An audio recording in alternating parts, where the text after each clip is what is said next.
DJ Amit Tiwari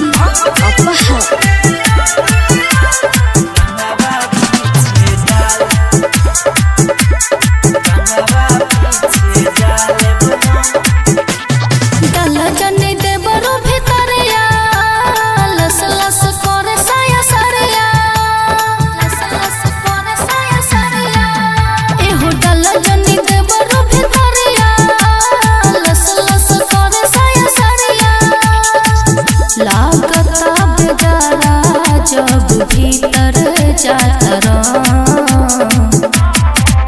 हरे आगे के गोदमवा रंगी है भैया रंगवा पीछे डालब हम भौजी पूरे रंगवा पीछे डालब हम भौजी पूरे रंगवा पीछे डालब हम। डीजे अमित तिवारी होली में पिचकारी डबरू चाहे हमारा चोख हो मौका दे के देखे भौजी देखाई तीर लोक हो होली में पिचकारी डबरू चाहे हमारा चोख हो मौका दे के देखे भौजी देखाई तीर लोक हो छोट पिचकारी तोहर बाटे ना पसंद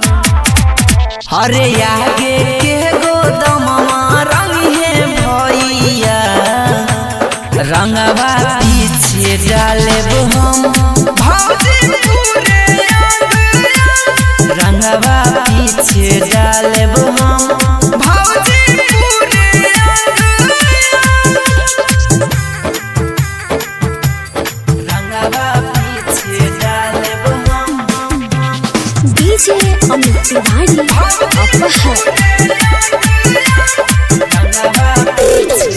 दीपक अजय डबरू छुआ जानी गाल हो राहुल अंकुश करी है आज बुरा हाल हो आज बुरा हाल हो दीपक अजय डबरू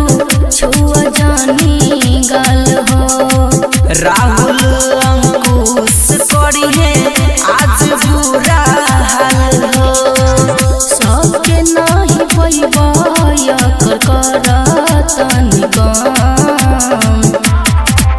हरे आगे के